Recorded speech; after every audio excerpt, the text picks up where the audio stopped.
Walking Dead, and those are just the tips of the iceberg for Seth. We'll explore more throughout the next session here. In the meanwhile, make sure you see him. If you get a chance, down on the Cartoon Kingdom exhibitor floor, you can follow him on Twitter, follow us on Facebook as well. We always appreciate the social media follows. Our sister station, Mix 96.7, is also on the promenade. We've got a beautiful Iron Man statue that you'll want to enter to win as well, donated by our friends from Cartoon Kingdom. And here to get things going, ladies and gentlemen, Jeremy Bushell.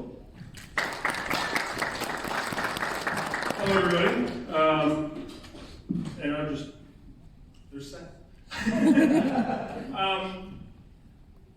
So you hear about the audition for Gabriel, and did you know how big it was going to be? Because Gabriel joins the cast fairly early on in the show's run, and it's just been exploding every season since then. Did you have any idea how big it was going to get? No, I didn't audition for Father Gabriel. They gave me audition sides, which are a script for a high school guidance counselor. Really? Yeah, who had some issue with a student and a mass shooting, and had some kind of confessional connotations to it. So I guess that's what they were using as their material to secretly audition me for Father Gabriel. Yeah. That's crazy. So when you're reading the sides and you've prepared, you've mentally, how much preparation work do you do before you approach? It depends on how much time you have before you get the audition. I think I had maybe 2 days between getting the audition and sitting down in front of Scott Gimple auditioning. And I didn't watch the show, wasn't watching the show, so I thought maybe they're introducing some high school guidance counselor. They go to some school somewhere. I had no idea. Did you know it was for Walking Dead? Yeah, I did know it was for The Walking Dead, but I didn't know that it was for Father Gabriel. Okay, so you prep for this one role, and then when they tell you it's not actually what so great, yeah, we got you, that's awesome, we're so happy to be working with you, but this isn't the character you were playing, I'm sorry for your prep work, here we go. Yeah. Now prepare for this other character that you've got to get inside the head Here's who you're actually going to be playing. He's a priest. He's a what? He's a priest, okay. And so you prepare for this character, you're like, okay, great, so all the prep work that I did for my audition doesn't work for the character that you've given me. No, it was a similar enough situation. Yeah. So that it could be applicable for Father Gabriel having this deep, dark secret. Yeah. Because the audition sides were that this guidance counselor had a student come to him and say that he wanted to kill some of his classmates. And the guidance counselor doesn't take him seriously. And the student does and kills himself. And the guidance counselor is confronted by the student's younger sister, who knew that he was coming to the guidance counselor for guidance and didn't get it. So it was very similar to Father Gabriel's locking people out of his church, and just the sheer volume was the concern. Yeah. Yeah. So you enter this world that you weren't familiar with because you hadn't watched the first season. Right. How much catch up did you feel you had to play to kind of get into that world? Because the primary cast, I mean, at that point, we hadn't really lost that many people. No, they've been together for a few years. I watched seasons 1 through 4 on Saturday, learned my lines on Sunday, and was on set on Monday.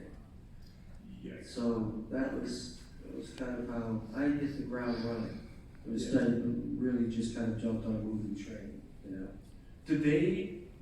Because that twist is such a, I mean, you can respond in 2 ways. For me, I felt sorry for Father Gabriel, whereas I've seen other interviews where people don't always respond with, I'm sorry that Father Gabriel had to have that experience. It's been a very vitriol response. Yes.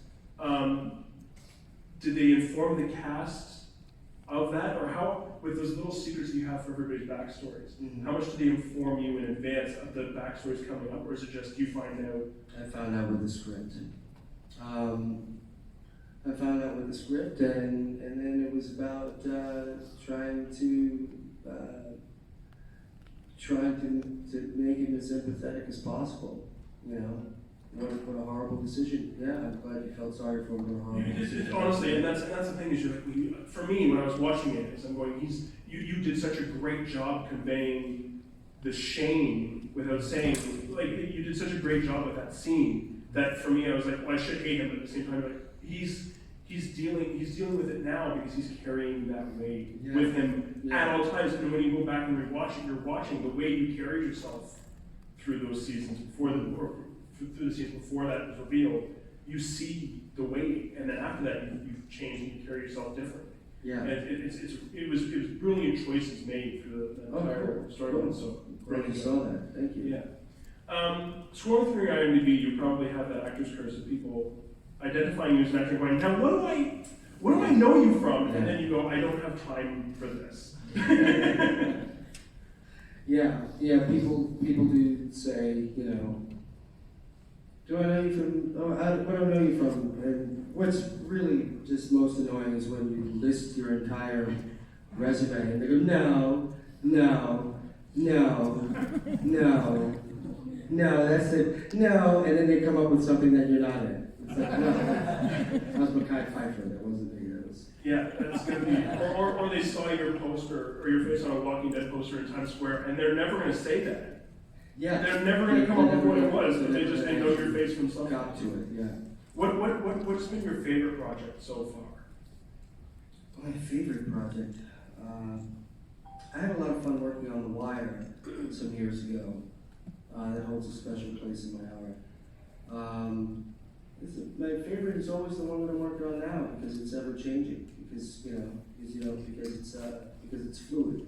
Yeah. So when you get the scripts, are you now? Is it still a job, or are you now a fan of the show and you're reading a script going, oh, this is going to happen now? I'm so excited. I was just reading a script just yesterday where I was like, oh, this is going to be really cool. This is going to be really cool. So I get those fan moments, yes, still with the scripts, and it feels like the show has had kind of like a bit of a reboot in a way, with Angela Kang taking over the show running things and the direction that the show has gone since the departure of Rick Grimes.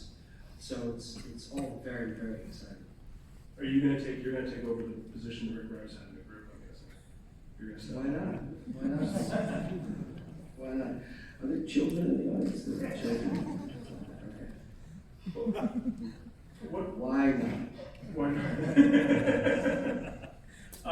What's been the most challenging project you've worked on? What was one that you either just couldn't wrap your head around the approach, or it was something you couldn't really shake off? Do you have any jobs like that? I don't know. I like to think that I'm brilliant and that, you know,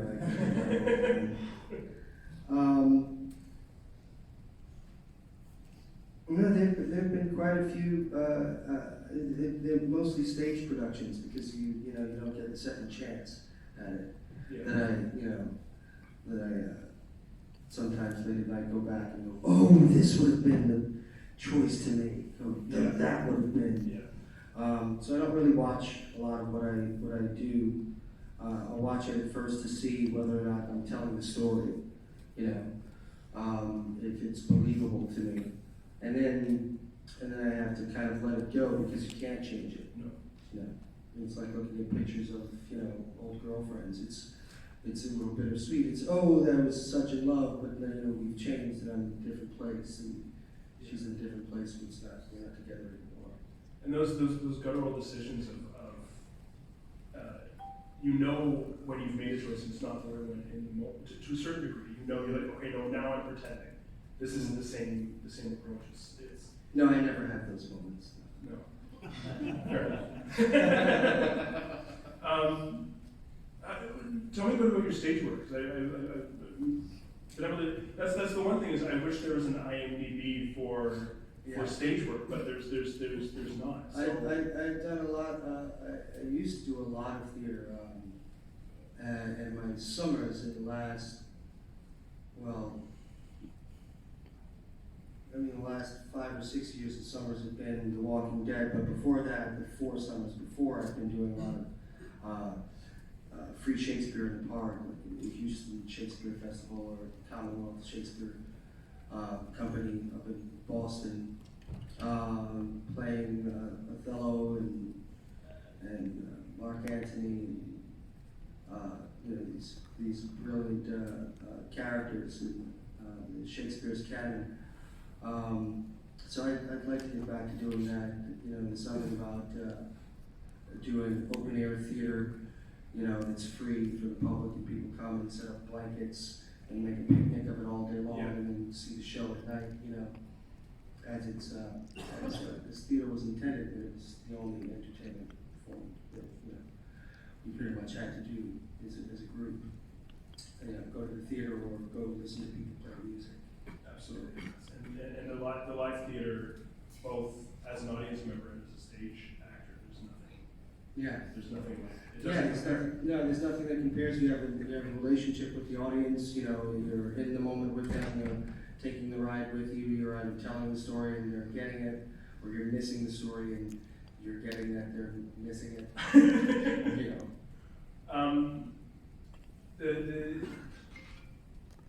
So if you've done with the stage work that you've done, you've got the practical experience, and you're thrown into that world. The atmosphere is a different feel, and there's all that energy that you tap into. When doing The Walking Dead, so much of this practical set, it's so much. Do you feel that same? Is it a similar energy because it's so practical that you're thrown into the same world? You can kind of feed into that a little bit. You can kind of feed into it because of the fantastic work that the special effects team does with the sets and with the costumes and with makeup. It's a very surround sound experience that you're having. It's easy to look up and be able to get grounded in the world that you're in because of the way the exacting detail they've gone about creating the world around you. I mean, even down to the dirt. Something I was impressed with, the dirt. So like, everyone goes to the makeup chair. Yeah. To get dirt. To get dirt. It's a special kind of makeup dirt, though. They have in like a sock bag thing, and they beat you with it. And then they rub it underneath your nails, and it takes days to get out. It's the dirtiest show I've ever been. It's just the dirtiest, grimiest, nastiest. But is it Rick grimiest?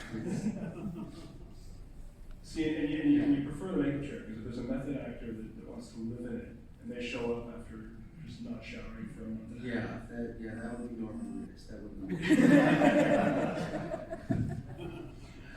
What is the camaraderie like with the team itself? Are there factions? It's really great because and I think this is from the standard that Andrew Lincoln set on when he was the #1 on the top of the call sheet.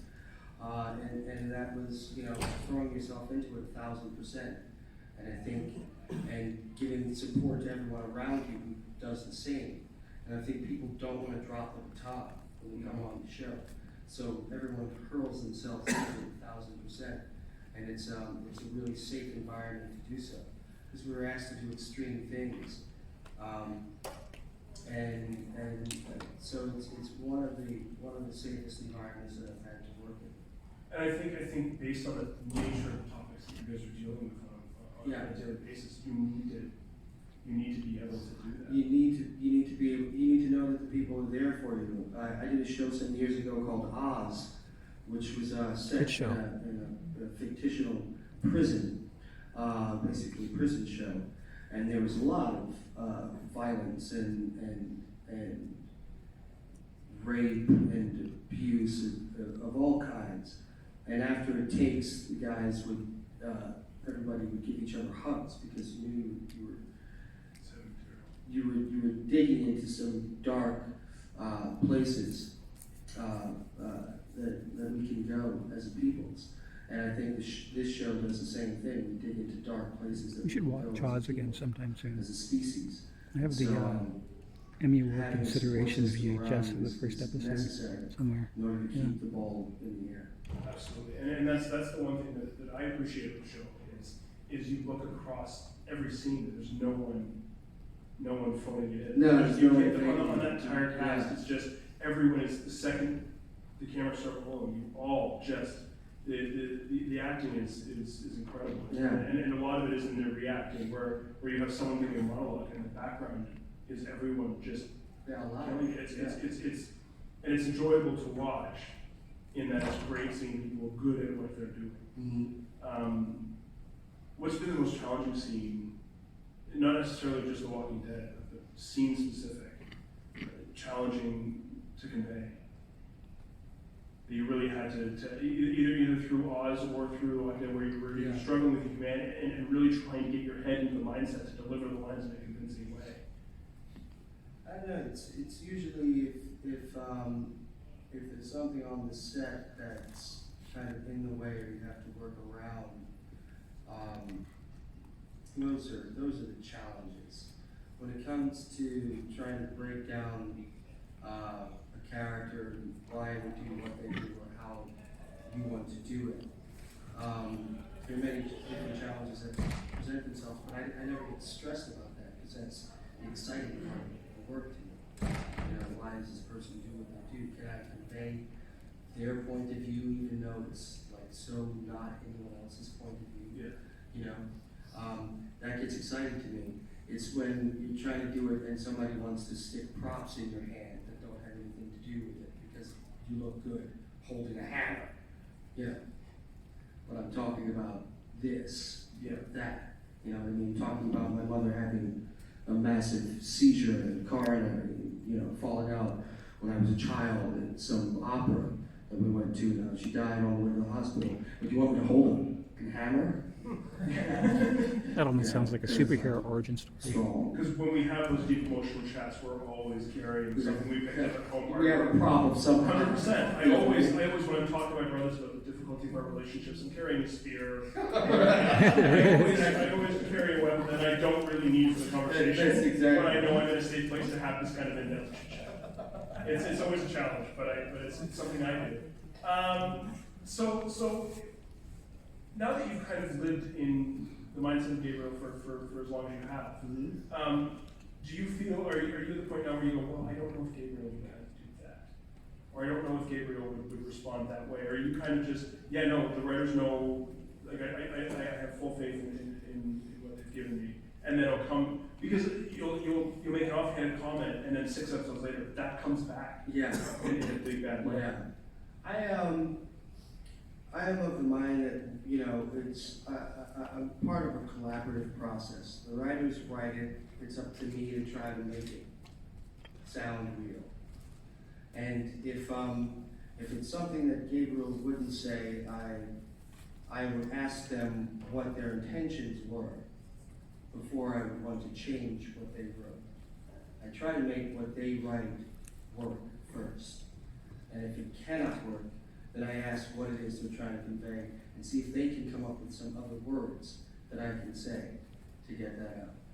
But I'm not the kind of actor who says, yeah, I wouldn't say that, or I wouldn't do that. Because who knows? We're all making it up as we go along. Yeah. You know?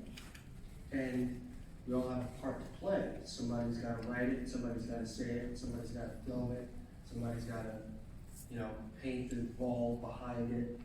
Somebody's got to nail the wall down. You know, everybody has a role to play to tell the story. And I figure that mine is just a part to tell, a part to play in the telling of the story. And though I have the character's best interest in mind, somebody else is actually writing this character. It is someone else's work. It is someone else's work. So. Now, when you meet someone who's, and that's one of the other impressive things, is, I mean, set in the real world, the world building itself, the sub-societies, and the little pockets of humanity that popped up and banded together. When you approach that world building, are you, I wouldn't even know where to begin stepping into that world and making sense of it.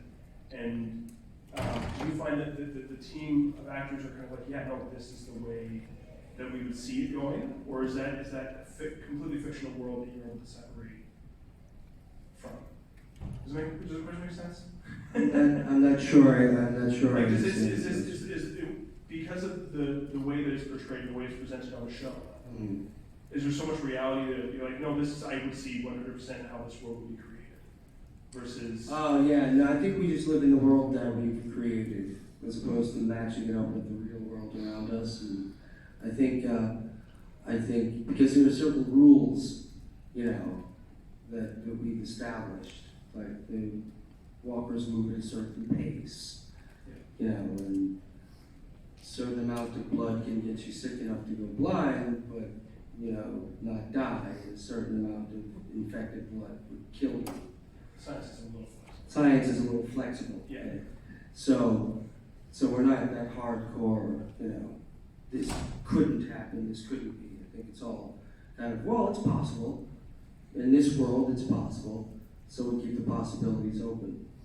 I guess, I hope that answers Yeah, your that's, question. no, that's, yeah, I mean, are there characters from your career that you'd like to revisit? You would like to see revisited?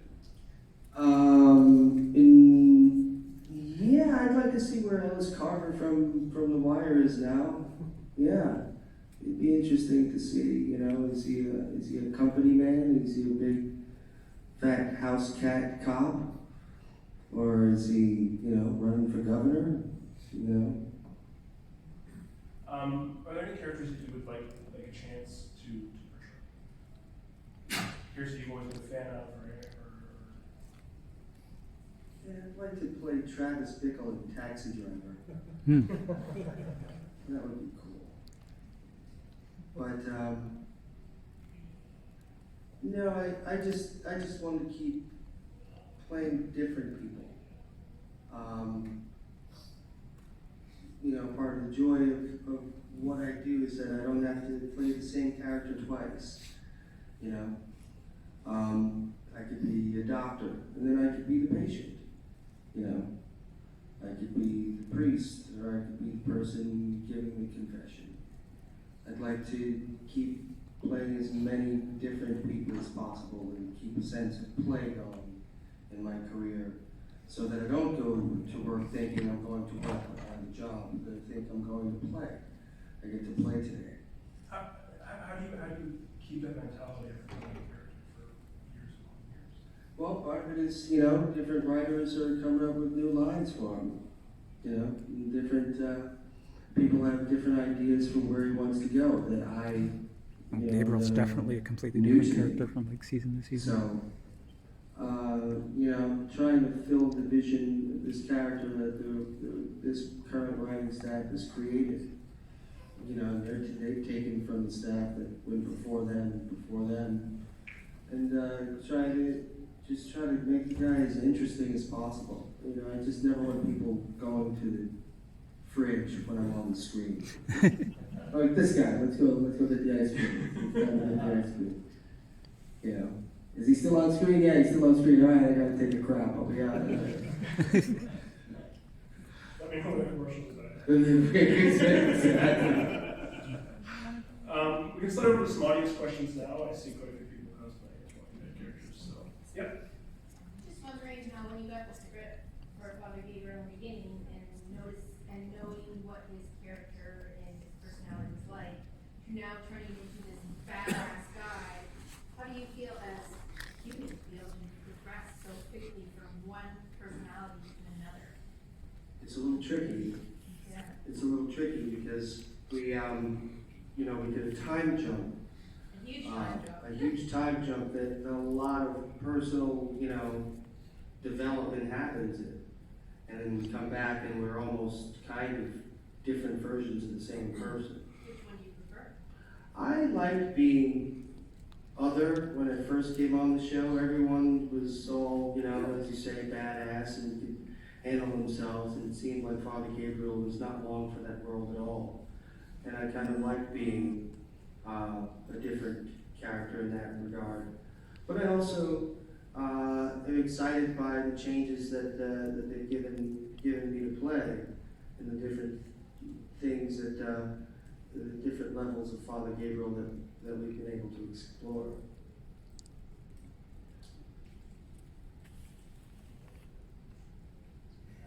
Would you be able to speak a little bit about how you got involved with The Wire?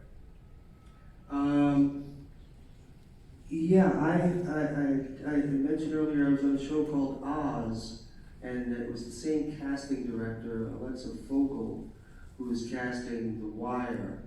And they were both HBO shows. One came on before the other one. Oz did, before The Wire. And she called me and Alexa did to read for the role of Stringer Bell, actually. And Clark Johnson, who directed the pilot for The Wire, thought that I was a very smart actor because he, the character description for Stringer Bell was that he was this tall, dark, and handsome, intense, intellectual hoodlum, which I am not. But I made some interesting choices, and he said, "You're a smart actor. We have another role we want you to read for," and I read for Sergeant Carver, and they went casting on it. When did you get the acting bug? What turned you on to that? I got the acting bug probably when I was about 6 or 7 years old. I used to do impersonations for my family. I would do Godfather impersonations, and I wanted to be a stuntman. But I was the runt of the litter, and it didn't really grow into a stuntman's body by the time school came around. So acting it was for me.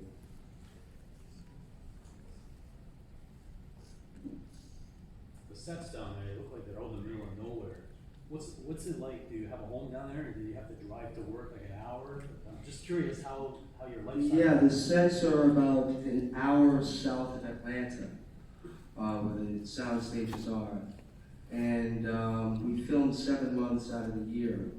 So I rent a place down in Georgia, about 15 or 20 minutes from the set. And live there. I'm from New York, where I live in the off season. But I spend more time in Georgia than I do in New York. Are you on set like 24 hours? Like I would think they're long. Yeah, the set days are between 12 to 16 hours. And an average day will be a 13-hour day. We could go 16, and sometimes when the weekends roll around towards the end of the shooting schedule, we'll lose a weekend off and power through from, say, 8 a.m. Friday until 2 p.m. Saturday.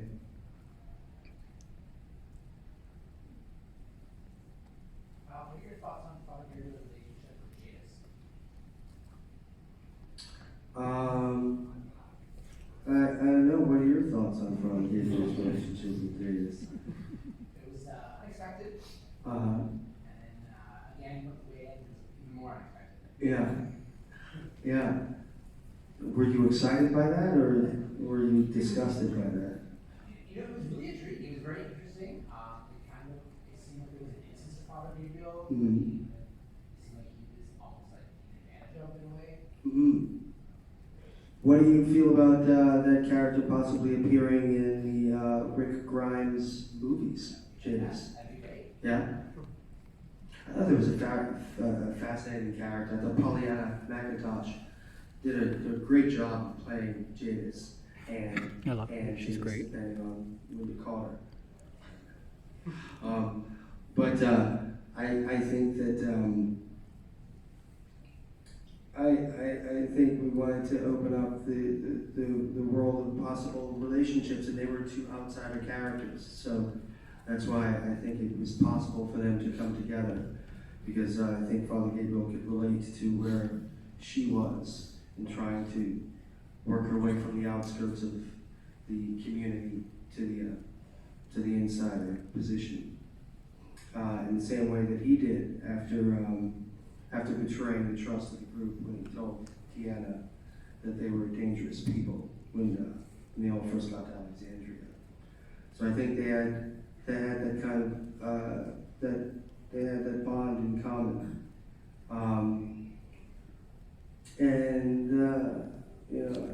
we also got a couple of laughs, I hope, out of it.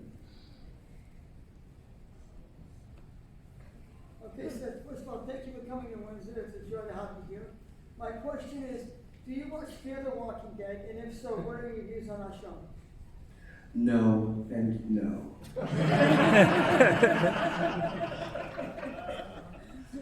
I'm sorry, I don't really have time to watch anything with any regularity because of my schedule, because I work and travel so much.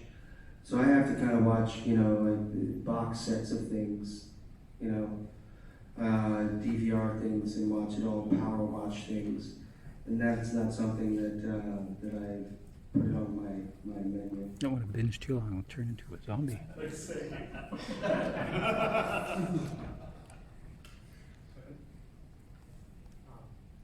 Do you think Gabriel should get his comic book death? I think his comic book death would be really intense. That would be really intense. I don't know for those of you who don't know how Gabriel dies in the comic books. He's on watch with Negan as a horde of alphas or betas. I'm not sure. The Whisperers are approaching Alexandria, and he freaks out and gets afraid, and he runs to get away and falls on the ladder and winds up breaking his ankle and hanging upside down from his broken ankle. His beta comes by and says, "You should have whispered," and slits him open so that he's fed to the bone by the horde. I think that would be an intense way to go. It would look You really mentioned cool though. Shakespeare, and it's obviously a passion. Who would you, in Shakespearean canon, compare Gabriel to? The second part of that, when it comes to redemption in Shakespearean characters, would you say that over the course of the time jumps in the seasons that Gabriel has gotten his redemption? I think Gabriel has earned his redemption. Answer your second part of your question first. I think Gabriel has earned his redemption at this point. I think he's proven himself to be a viable member of the community, and seems to be in good standing. And I think he probably works every day towards, being fully redeemed. I'm not sure. It's going to take a lifetime to, I think, get over locking out 130 some odd people from his congregation, listening to them being eaten alive. As far as the first part, I'm not sure that Gabriel is so much a Shakespearean character as he is a character of Greek tragedy. I'm not sure who he would be, but he's definitely got those kind of, this potentially high operatic notes in him. Josh, do you have a question? Oh, I already asked. Okay. Yes, sir. He sort of asked a similar question, but both in The Wire and as Father Gabriel, you play characters that do things that would sort of make a person ashamed at different times. Like more earlier in The Wire, you're kind of a sort of gray character in some ways as a police officer. And how do you connect with sort of that the shame and dealing with that as a character? Are you able to distance yourself from characters? I'm very closely connected to my shame.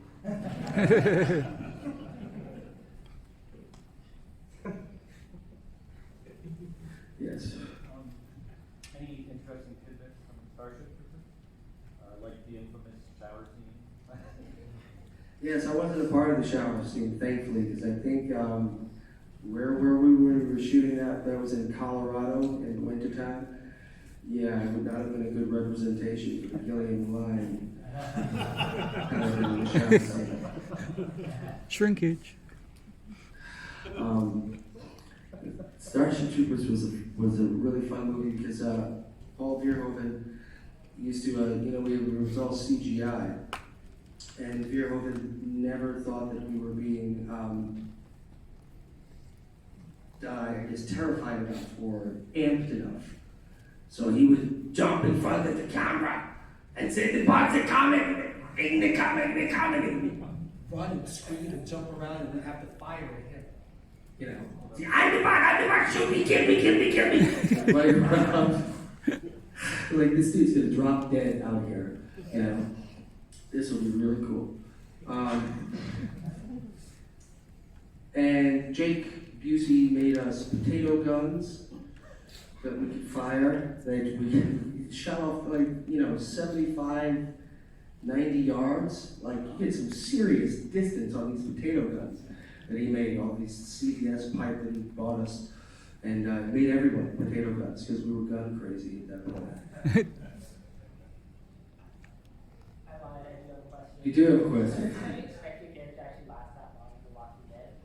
I did not expect Father Gabriel to last more than 3 episodes. I thought that he was Walker bait, if ever there was Walker bait. I thought that he was going to get someone else killed coming to his rescue. I imagined him being trapped somewhere and Tyrese coming to save him and being bitten and having to die, and then Father Gabriel getting his throat ripped out in the next episode anyway. I thought I was a device to lose a major character because I hadn't read the comic books and didn't know that he had a place and he had a journey and everything else. But I thought that he was ill-equipped for the zombie apocalypse.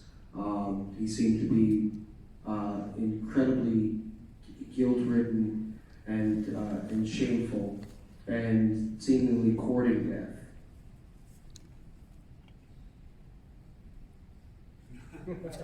Yeah? After filming in The Walking Dead, do you think you survived the zombie apocalypse? I think I've got enough tips and tidbits now that I could use if things go to form, if the zombies move at the speed that they move. Find a church that locks. Yeah, exactly. Find a church that locks, get some cans of tuna, you all have your own homes, go there. Yes? Have you ever left a scene, had to go someplace quickly for an interview or something, and realized that you still have blood, mucus someplace that, yes, Now that's Ross Marquand, is that how you pronounce his last name? This dude loves, because he lives close by the set, he loves to go home in his makeup and freak people out, like Dwayne Reed. Well, what are you doing, dude? What are you doing? You have gore and blood everywhere. He's, I needed some medicine. Oh. He's that guy. I'm not that guy. Yes? You mentioned that in the comics how your character ended up dying. So you've read the comics all the way through up to... No, I haven't read it. I've only read the comic where he's introduced to the comic where he dies. Oh, okay. I was going to say, do you try and not let the comics influence your acting, but since you only read those two, I think Golden answered. Perfect. Yeah. I'm good. Yeah. You were going to say, young man? Who's your favorite character in The Walking Dead besides Gabriel? My favorite was Rick. He's gone now. I like the character of Carol a lot. I think it's a really interesting character, and I think Melissa McBride does a brilliant job of playing her. Who from the cast would be on your dream zombie apocalypse team? Anyone, or you probably just find a locked up church, wouldn't you? Yeah, I just find a lot of What do I need a bunch of actors for? Are you gonna act like you know what you're doing? You don't know what you're doing. I feel like Norman Reedus might actually be a little... Norman, yeah, you could have Norman. I'd have Norman on my squad. I'd have Josh McDermott on my squad because you need some levity, and he provides levity. I'd take with Denai, Michonne, definitely. She works that katana. Yeah, she's badass. She's badass. Yeah. What's Jeffrey Dean Morgan like on set? Like the second he stepped on screen, you're like, oh, this is a different character than we've seen before. Yeah, he's great. He's got a very self-deprecating sense of humor, and he keeps it very light. He's quick to make fun of himself, to make light of himself, to ease tension, and to get a laugh, and then we can redirect and refocus and dive into the scene, and then come out and he's got some comment and it breaks the tension. Because he also seems like the kind of guy that would be very handy to have when the world comes crashing down. Like, he seems like a man's man. No? You want his number?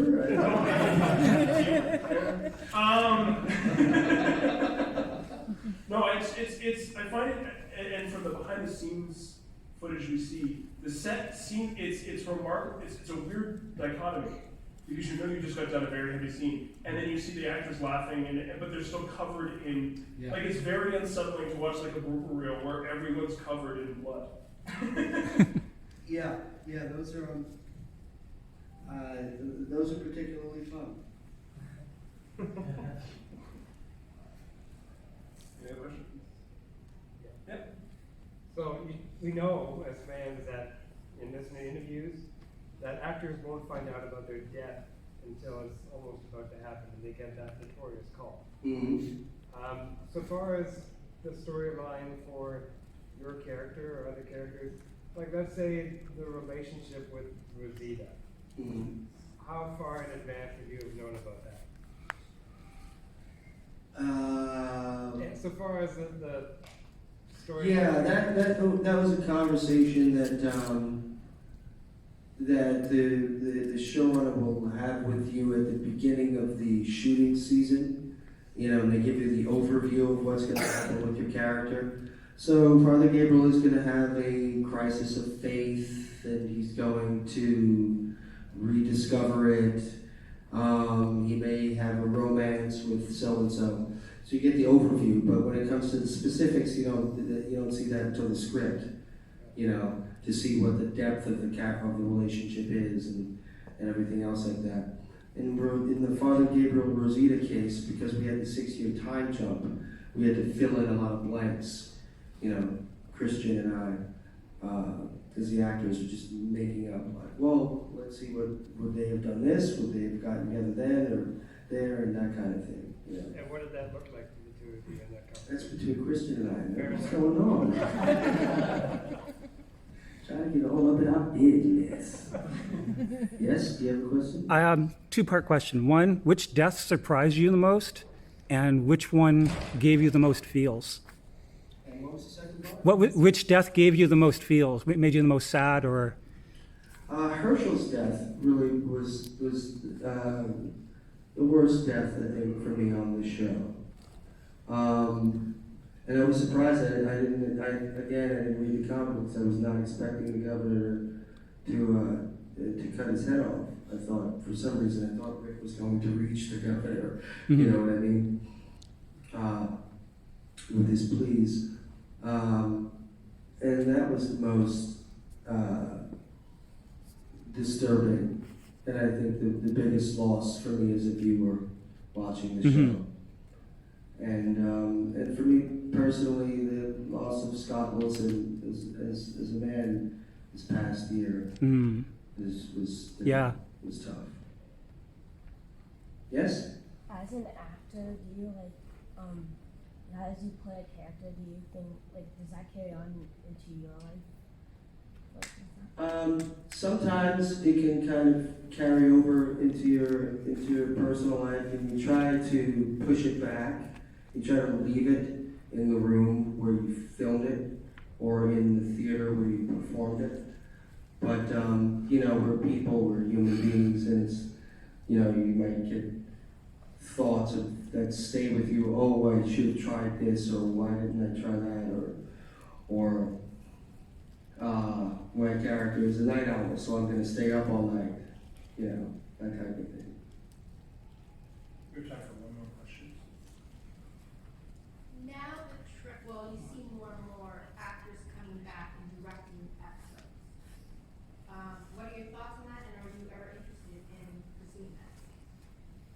I have so much more to learn still about acting, but I'm not sure that I'm ready to tell somebody else how to do it. But I'm excited whenever I do see actors directing, because I figure they know acting, and it should make the line of communication a lot easier. Michael Cuthbert just does a great job when he comes back to directing. He's directed a couple episodes this season. And he's got great energy for it, and he's very focused, and he's got ideas, and he knows the show, and he knows the characters. So that's exciting. But me personally, I'm not quite at the, I'd probably want to direct a stage play before I directed an episode of The Walking Dead. Okay, well, Seth, thank you very much for joining us. Sure, thank you. for coming out. Thank you all for your time.